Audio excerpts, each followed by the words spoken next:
Welcome to Genesis 6, Wickedness in the World.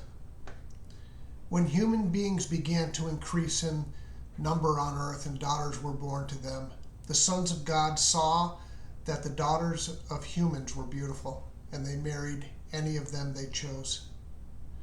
Then the Lord said, "My spirit will not contend with humans forever, for they are mortal. Their days will be 120 years." Up to this point, it was roughly anywhere about 1,000 years, a little bit short of 1,000 years, that the genealogy prior to this, up to this point, and it looks like God decided that was a little bit long, so it's 120 years. He changed it to at this point. The Nephilim were on the earth in those days, and also afterwards, when the sons of God went to the daughters of humans and had children by them. They were the heroes of old, men of renown.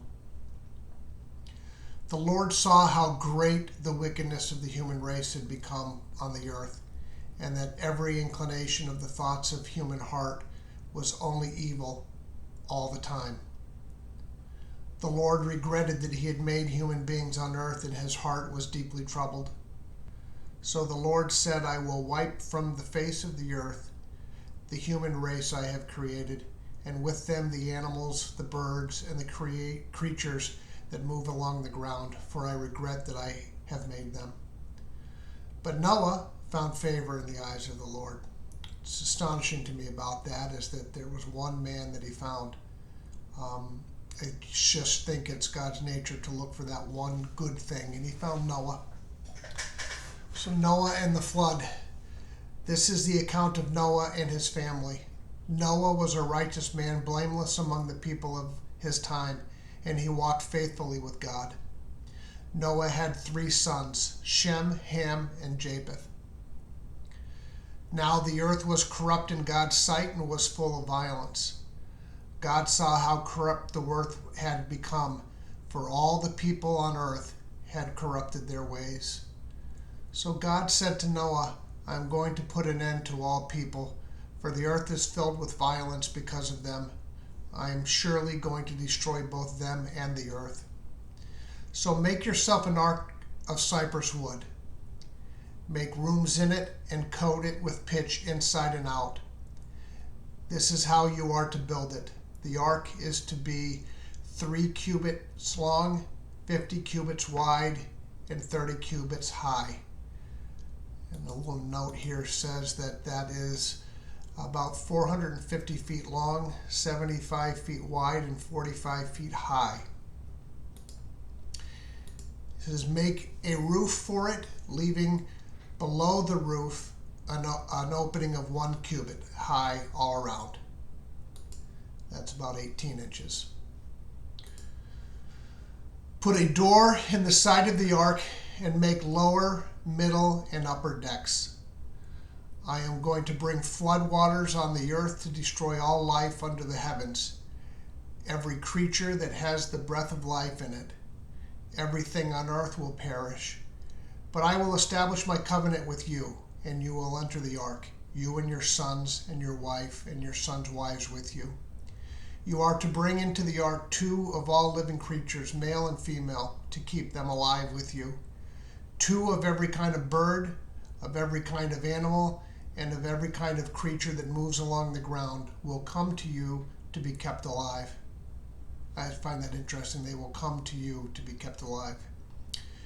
You are to take every kind of food that is to be eaten and store it away as food for you and for them.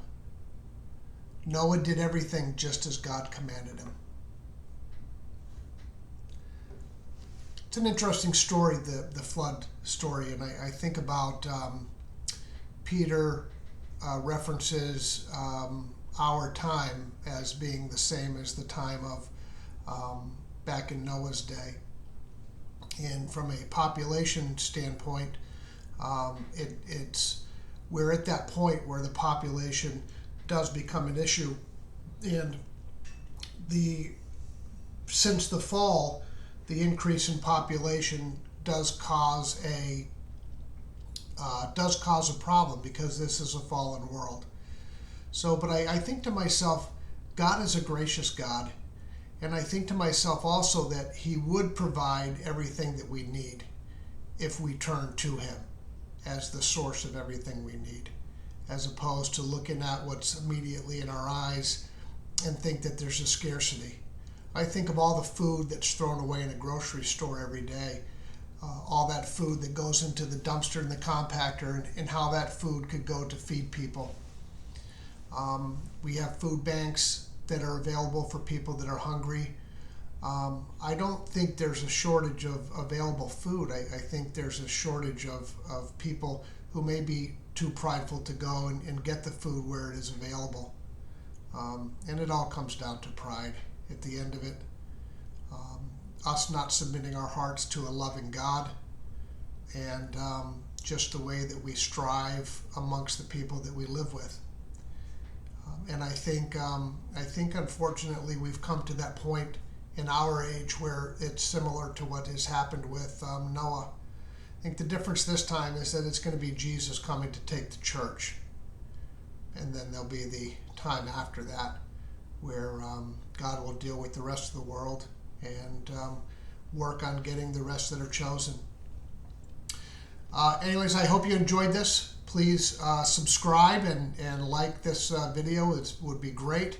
And subscribe. I'm making it a point to read through the Bible, and I hope you enjoy it. I also welcome any comments as well. I thank you for this time you spent today. God bless.